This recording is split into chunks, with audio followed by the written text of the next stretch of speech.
Hey everybody, Texas Stroke here, Lance's Performance Shop, LoneStarMopars.com. Time has come.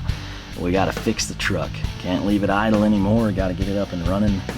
Hailstorms are coming. We need to haul some stuff. I need to get rid of all that antifreeze. You name it. I need the truck back up and running and efficiently. So to make this brief, I've done an introductory video on the truck for you. But essentially, we've got puddles under the truck. That's not condensation from an air conditioner line. What is it? It's coolant. So if you've got coolant under your vehicle, you need to diagnose where it's coming from. I've already done that, and it is coming from two sources: a failing water pump and a couple of freeze plugs. That's going to require, most likely in my case without a lift, us to pull the engine. When we do that, we will service the freeze plugs, the water pump, possibly build the truck. maybe do a complete engine type of a build. But nonetheless, that'll probably depend entirely on the machine shop schedule, because again, this is something I kind of need to get done sooner rather than later. It's not like a old school project car. This is something I need on the streets, right? So I have diagnosed my leaks. I know where they're coming from. I know how to correct them. I know the issues we may run into. So it's time to get started. Now, the first thing you're gonna do, I'm gonna make this as basic as possible. So if you're a super duper mechanic and you know everything there is to know, I don't know why you're here. So if you're approaching this and you've got a vehicle and you see the puddles under your car and you figure out what they are and you're like, oh, I need to do what he's doing, come to the right place. I can't be held responsible for anything you do. I might not do everything right. I might do things completely wrong. But this will serve as a helpful guide to maybe help you figure out what to do. And I try to keep it kind of as simple and detailed as possible, because otherwise there's no point in me putting a camera above an engine bay and saying we're changing a water pump and not explaining anything. If we were doing that, you wouldn't need to see it. So first thing first, we're going to come in and you're going to unlock your truck. You're going to come in and your hood release is going to be right here. Mine's already popped, but when you pull out on that towards your door, you're going to have it release. You should hear a pop. Then you're going to shut the door. You're going to come up here. Again, mine is already lifted, and I'm having to tread against all kinds of crud in the floor, but it would be shut, right? And so you're going to come in, there's going to be a release right there. You're going to press it. The hood will start to go up. You'll see your light come on. If you're doing anything major, that's not a good thing. You're going to need to proceed with step 2, which is disconnect the battery. When we disconnect the battery, you've got two options. You can just take the negative terminal off, or you can remove the negative, then the positive, and then the battery. In my case, I'm going to be crawling in and out of the engine bay. The battery would be a liability. Spoiler alert, there's a tray that also serves very good for holding hardware, tools, sockets, gasket maker, whatever. So my plan is to remove the entire battery. So let's go ahead. I'm going to round up some tools and we're going to do just that. Alright, so one thing I should mention, this is a 4x4. It's lifted from the factory, and it's quite cumbersome with my tripod, it turns out. So some of this may be freewheeled, and we'll just proceed on accordingly. I also want to stress here at the beginning, the truck is from 2001. Daimler had acquired Chrysler. This was still built on the infrastructure of Chrysler, 94 to 01, but there's going to be some overlap. You're going to have SAE stuff, that's meaning 3/8, 7/16, ½ inch. You're going to have metric, 10, 13, 14. It's just how it is, so you're going to need to be prepared, have multiple tools on hand. You rarely need a screwdriver here, but in the event that you did, that's a number 3 Phillips. Also, always be leery of the positive terminal. You don't want to over arc, but all we're going to do 99% of the time, you can just break this free. We're going to start turning that. Get our wrench out of the way, grab the screwdriver, and of course, right here, you can tell you've done this properly. When you lift this up, set it to the side, and your lights go out. Again, you want to do that because if you were to leave your battery connected, and you should ever make a short, complete a ground, anything, you could get shocked, number one, which isn't a huge deal. You'll definitely remember it, but you don't want to start a fire. So by removing power to the system, you've accomplished that. Now, if all you want to do is disconnect that, maybe you're just doing a water pump, maybe you're changing a fan clutch, whatever, it's fine. Leave the battery in place. In my case, I want it out of the way. So what we're going to do next is come in over here. Note that the positive terminal doesn't even have a provision to hold that, and that's because it's cable is going to be kind of a lug-based style. It's kind of like a bumper bolt in there. So I'm going to come in with my VHA And we're gonna break this free awkwardly as I drape over the frickin' truck, trying to keep your view intact, which is a little difficult. But again, if this is two-wheel drive or you're like 7 foot tall, this might be a little bit easier, but we'll get that free. And once we have that done, we don't run the risk of shocking ourselves, of course, because we removed the ground. I'm gonna lift this off. Beautiful. Set it to the side. Now we've got to come in. You can't just lift the battery out just yet. You've got 2 hold downs here and here. We're gonna need to take care of that. All right, so you can see I've got this lifted up already, ready to thread out. Now all we're doing, this is simply the hold down for the battery. What I'm going to town with, this is 8mm. You're probably going to want to ratchet. We've got our quarter drive here. It's going to be stiff. It's going to be stuck. If your truck even has this, again, this is something you picked up used or project, your hold down may differ radically. But essentially, we're just going to go and go and go and go. If you ever feel unnatural or really strong resistance, you might check, see if it's bound. Depending if your hold down doesn't look just like this, they might run a nut on the bottom or something, but essentially you're going to continue until it's loose and you will be done. Now I will tell you the next step, you're just going to simply move this off of the way. When you do that, you're dealing with the battery, there's acid in it. Wear protection, get yourself some gloves, possibly safety glasses. Just be smart, it will also be pretty heavy, so keep that in mind, particularly if you're working on a lifted truck. Some of you may need someone to hand it to or a cart nearby, but just bear in mind what it is. Always try to kind of lift it up, kind of feel what you're dealing with before you just drape it over the fender and drop it. So that's it. I'm going to get the battery out of here and we will be back in business. Alright, just so I don't short you, this is what you will be dealing with. This is the factory setup. Again, if this has changed, if it's a different battery, a different class size, a different hold down, it may differ. Again, you might have nuts on the bottom, you might have a total different hold down structure or system. But from the factory, you just turn and turn and turn. It's, everywhere you start seeing dirt to the very clean section, that is all threaded, and that's essentially why it's going to take you a long time. Now the good news is once that's out of the way, your battery is ready to be removed. We can also clean it if you're a neat freak. Maybe if you just picked up the truck as a project, there will be a lot of stuff down in there, but it's easy to kind of keep tabs on which side is which, because if you can see it right here, this is a side that kind of rubs against the fender. It's going to have that dent in it, depression, whatever you want to call it, whereas the side towards the engine doesn't ride anything, doesn't get scuffed up, it looks mint. Again, once we clean that, you'll really see the difference between the two. But now all I've got to do, and again I can't really film it, but I'm going to lift the battery up, get it outside of the truck, set it down, and get back to work here in the engine bay.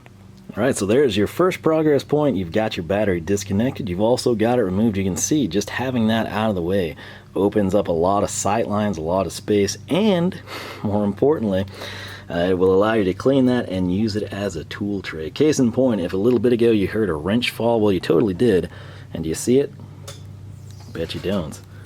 Kind of see that shiny thing on top of this reservoir? It's directly underneath. That's just how it fell. This isn't staged. And as fate would have it, it's easy to pick up there, but invariably in any type of project you're going to have things where you think they're safe, they're going to fall, they're going to get misplaced. Staying somewhat organized will save you a lot of time. So you can see I've got my flat surface there. We've got this one which will hold a lot of stuff, including fasteners and hardware. And once your radiator and fan cover are kind of out of the way, you're really home free. Now, speaking of that, I believe, I'm thinking correctly on this vehicle, the drain for the radiator is going to be on the driver's side. So we're going to need to acquire a bucket, a pan, a gallon jug, lots of different ways we can tackle this, but we just need to drain the radiator. As such, you're going to want to make sure the truck has been parked and cool, but when you're draining your radiator, cracking the cap, that will alleviate pressure.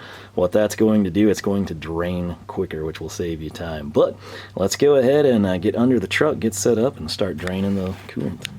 Alright, so we are on the driver's side of the truck. What you're going to note right here is kind of a body mount. That'd be your core support. That'll be the easiest thing for you to find, particularly regardless of the make and model. However, then when you come in, you'll see kind of the blue fluid in the white reservoir. That is your wiper washer fluid. That allows you to orient things, you know that giant hunk of plastic is going to be your fan shroud. If you look up and you see that label kind of right above my traffic finger there, that is the label on the side of the radiator. That means you've located your radiator. You come down now. I don't know that all trucks will have a harness right here, but mine does. I don't care to dump coolant, water, fluid, anything on wires if at all avoidable. I think we could probably pop that out, but another solution is to run a hose, which I'm trying to do. I wanted to stop before I did it though, but right here, I think you can see that pretty good. That is going to be our drain. You can see the factory paint mark, that white. That's not just like caliche or road debris or anything. There's a mark here and a mark here. Typically, you know, straight up and down like it is now is going to be closed, and then if you clock it 90 degrees this way towards this paint mark, that should be open. Could be the other way, I'm not 100% sure. It's been a while, but we're going to figure it out. Now, the other thing I've done, I've got hose running up right there.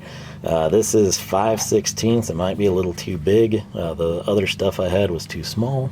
But this is why, if you're ever at somebody's place that works on cars a lot, you'll always see like these random pieces of hose, and it's like, why don't you throw that away? You packed right. Well, this is why. If I were to just open that drain, it would start dumping coolant, and we could collect most of it, but it's going to hit the frame rail. Some's going to come to this side, some will go to that side, some will stay on top, some will trail down and leak somewhere else. I do have a big bucket. I highly recommend that, particularly if you've got a lifted or a four-wheel drive. It'll probably fit. Take advantage of it. You know, sometimes it's a perk, sometimes it's a con, but in this case, it's a huge benefit. So here's the tail end of said line. I'm going to see if I can't maybe snake this on. I'm going to try to leave this in place. If I have to, I'll pop that free, but we'll see what we can do. Alright, so it's kind of hard for you to tell, but snaking around, I decided to go this route. It was a more direct approach.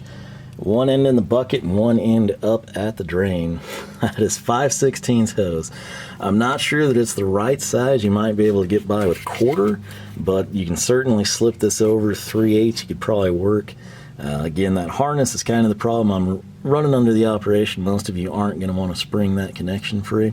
But now we've just got to break that free. Spoiler alert, it might be hard to turn that.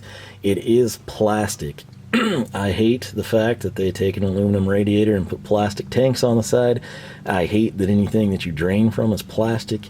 It's cheap, it's stupid, everyone does it. I don't know why. It just saves them pennies, and it makes for a really bad experience for the end user or even the factory technician. But if you do break it, don't worry, you could possibly fix it, or you can get a radiator fairly cheap. I'm talking like maybe 160 bucks, somewhere in that range, and that's for a quality one. I believe that's the price from Mishimoto. You can probably get one cheaper than that. But the reason you would go that route is at the 20-year mark, at X number of miles your truck might have. It might just be time. We can assess that further in a little bit. But I'm going to go ahead. I can't really hold the camera and do this because right hand holds the camera, left hand awkwardly snakes in at weird angles. So all I'm going to do is turn that. I'll let you know which direction it turns out to be. And then in my case, with this in place, it should start draining down into the bucket. Keep in mind with antifreeze, it typically smells sweet. It usually looks like Kool-Aid. In the case of the truck, it's going to be the old school stuff, your green, you know, ethyl glycol, whatever it is. And now newer cars, you got like oranges, you got pinks, you got purples, fruit punch, whatever. But the bottom line is, if a kid sees it, they might try to drink it. If pets find it on the floor, they're probably going to get it. That is bad. It is poisonous. You do not want that to happen. Always take care with it. Contain as much as you can. Clean it up as best you can. And dispose of it properly. So with that said, I'm going to try to break that sucker free. My wrist is cramping from holding this giant camera. But wish me luck. We should have some fluid draining. I'm not sure if you can hear it over the mowers, but we do have fluid draining into the bucket, which I can't fit the camera, sadly. But the way it wound up turning is actually away. And that broke it free. Just let it drain out and go to town. Keep in mind, if you pull that sucker out, you know, it's just going to spring. It's going to go with the path of least resistance. So kind of keep that in place if you're trying to drain it cleanly. If you just don't care, just pull it out and let it work. Although in that case, you could just drop the lower radiator hose too. But anyway, that's what it is. You can definitely smell the stuff. It is definitely draining, and I will let that go. Maybe go grab a drink because I'm losing my voice. But when you're draining it, you kind of got some downtime. You can proceed on with other things. Our next course of business will be this washer reservoir. And then on the flip side, we have a coolant overflow, so I might start kind of taking a look at those. But there it is. You can see that drain valve kind of popped out there. You can hear it draining. There's not a ton in here because of the leaks that have been happening, and I've just been letting it sit. But we will take it in stride and see what we can do. All right, so while the coolant system is draining, I'm coming over here. This is already emptied out, the overflow for our coolant. On the flip side, we're on the passenger side of the vehicle now, as you can tell. But on the driver's side, we've actually got the windshield washer reservoir, which is full, which I'm dreading. I don't really know how I'm going to film that without like springing leaks everywhere. The good news is that stuff's cheap. It's, you know, simple. But anyway, this right here, we've got a couple of issues with. Number one, we've got the overflow. This is essentially like boil over or something. It's going to drain back over here, so you don't just lose the fluid out on the ground. Although if you fill this up, this drain here will in fact dump it. But all we've got to do to disconnect it from the radiator is pull this back. There's no clamp or anything. Note, you could also take this clamp off. Just depends where you want your hose to be. In my case, I'm just gonna see if we can free it, and it's turning. Surprisingly so. We'll just work it back and forth, kind of like you see me doing. Is typically the best course of action. There it is. First time that has ever been off. And that is a barbed fitting, so I didn't anticipate that. I thought there'd be one barb probably, but that came off relatively easy. The hose looks actually to be in great shape, so that's good news. Now all it is connecting this is a couple of release points. If I'm thinking correctly, there's like a sort of a dot or a bulb in the middle, and then I think this kind of like lifts. You can see it kind of slide up and down, right? So I think there's like a push pin type of a connection in the middle. It'll make more sense when we see it. And then this thing, I think you just simultaneously pull out and lift up, which obviously I need two hands for. If the tripod was just a bit taller, I think we'd be in business. But I'm gonna see if I can get this thing off, and I'll walk you through it. All right, so this is a little tough to do again, holding a camera and needing like a third hand. But if zoom in, you can kind of tell that there's a pickup point here. That's going to be, I think, the tabs that slide in. But then down there, classic. Anyway, let's try the Stavello one. That channel lock's actually the longest screwdriver I own, which is kind of interesting. But right down there, you'll see the black tip of the tool, okay? And you're going to see it descend between the black shroud and the white plastic. There's like a round nub.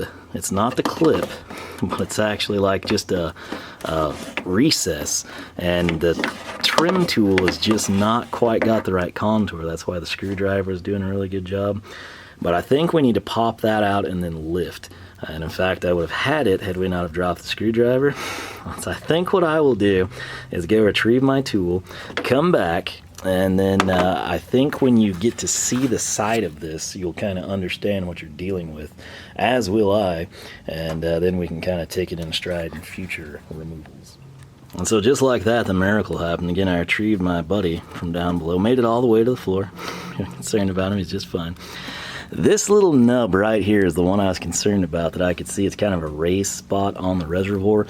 If you note, there's a circular hole in the fan shroud, and that is because that's where that rests. Now these, as you can see, kind of like a square tab, it's going to be keyed. You're going to slide it in here, it'll drop down into place. Same thing down below. That does help you see it a little bit. Note, if you ever are restoring one of these, I know that probably seems crazy right now, but thinking ahead, because I'm into old cars, this is an untouched fan shroud. This has never been removed, the coolant reservoir, so it is worth noting and documenting. That looks like an 1192. I'll throw some of that in from time to time as well. But right down there where my index finger is, there's another detent, matches this top one to a T. You can see that down here. This is a little bit dirtier. And then there does appear to be support on the bottom, plastic tab coming off the fan shroud. So that means if you were to just come in and try to lift up on this and it didn't come out, continue pulling from the top. If you try to come in from the bottom, you're going to have that plastic tab coming off the fan shroud, and you're probably going to break it. So there is actually a little something in there. We'll have to dump that accordingly. But that's out of the way. Look at again. Just removing that tiny little overflow opens up a lot of space. You got your idler pulley, the coil, exhaust manifold bolts. It's all coming into view here. And more importantly, we can kind of see down to the lower radiator hose. That's going to trail to the water pump and, of course, the radiator itself. And this right here very well could slide out of the fan shroud as well. So keep note of that when you remove it. You don't want to break it off. Whether it's easier for you to remove it now or later, or leave it intact, is entirely up to you. But system is still draining, so we're going to let that continue to sizzle. And I'll step over there and we'll see if I can figure out a good way to try and get the washer reservoir off without spilling all the fluid. So wish me luck there. We could pump it. That is an option, so we might go that route. Alright, so I've been thinking of ways to attack this. I don't deal with washer fluid reservoirs much. It's not something I mess with. It's not something my old cars have or use. So subsequently, there's a lot of uncertainties here for me personally.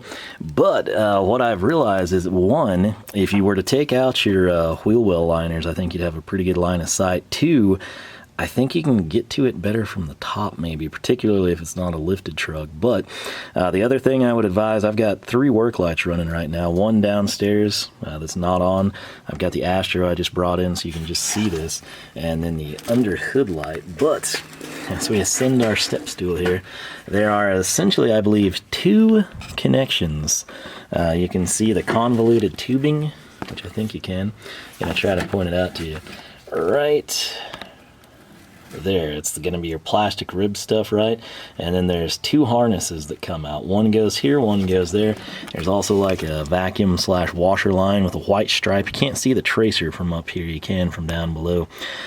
But there is an electrical connection, roughly, nearly fell forward into the engine off of a step stool, right there, and then right down here. This one is filthy for some reason. The other one's kind of pristine, but I'm gonna try to get those free. I thought about, yeah, this is a nightmare filming it. I thought about using the turkey baster to extract it, but looking at the shape of the reservoir, I wasn't sure we could get to it. So we'd still have some in there, but my main thing, I'm trying to avoid making a mess if at all possible. But we might get this hose out of the way too. It's going to have to come out anyway. But I'm going to try to get these electrical connections figured out, and then I will come back and let you know what I did.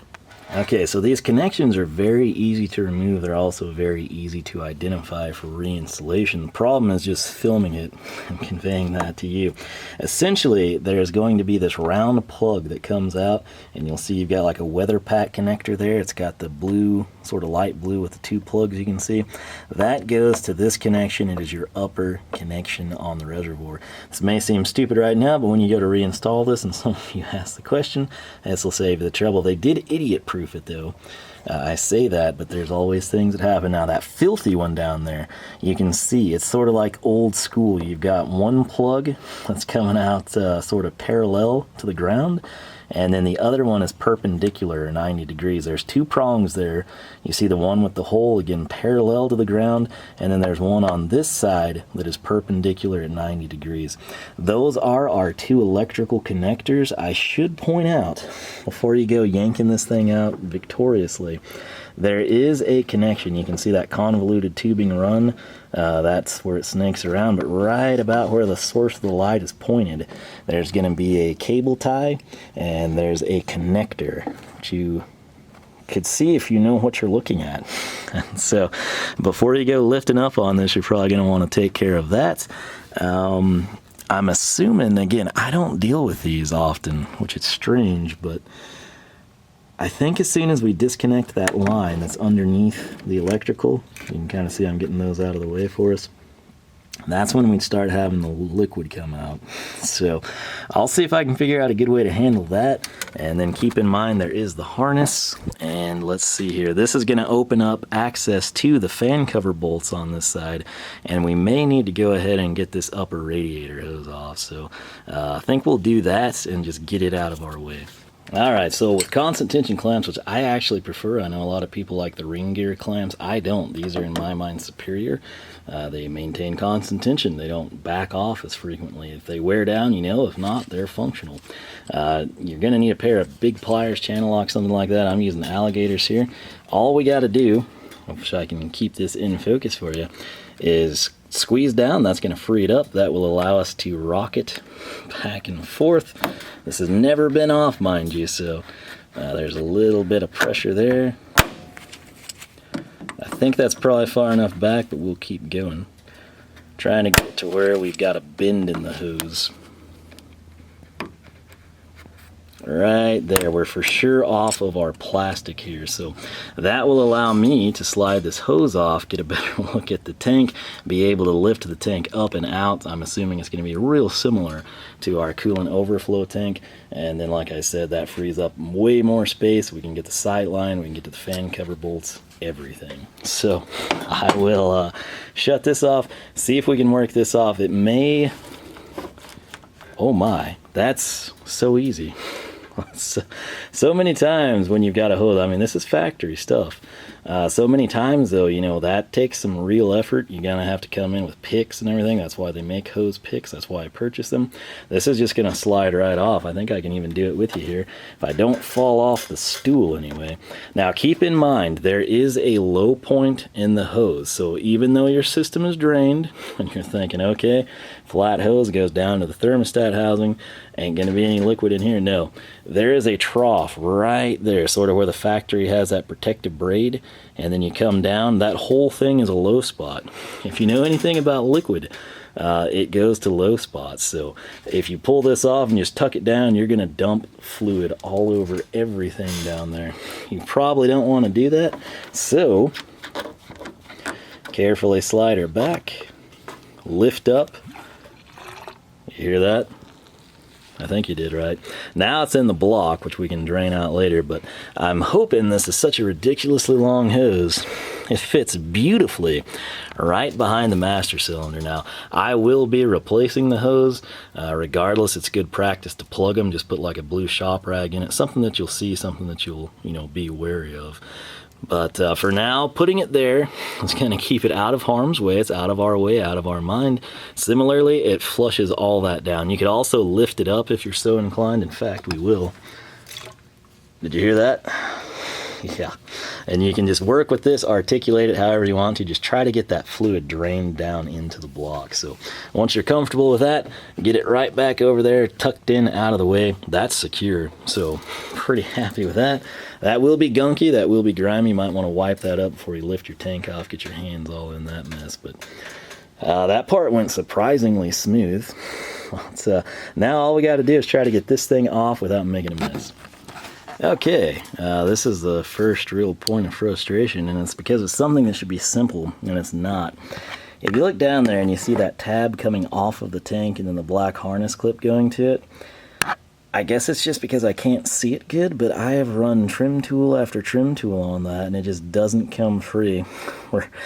To the point, I think if I were to free it, I run the risk of it 50% coming out and 50% tearing the tab off of the tank, which I would like to avoid. So what I've done in the meantime is I've wedged in a big flat screwdriver there on the sides, and what that's going to do, as you can see, is allow us to lift up. Now when we lift up, that should pop free. We are still connected to the washer line and that harness point.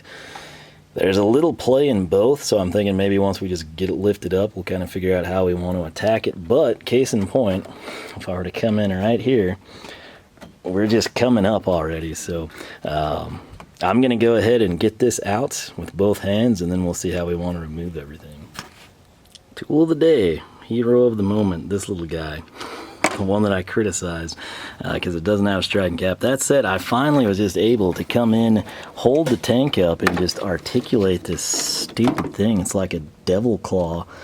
I have never in all my days had to encounter and deal with a clamp like that. Again, I primarily deal on old cars, and that's seeming like it's probably a one-time use, cut it off type of deal. That would have been way easier, but I'm trying to keep everything intact, so we wasted a lot of time on that.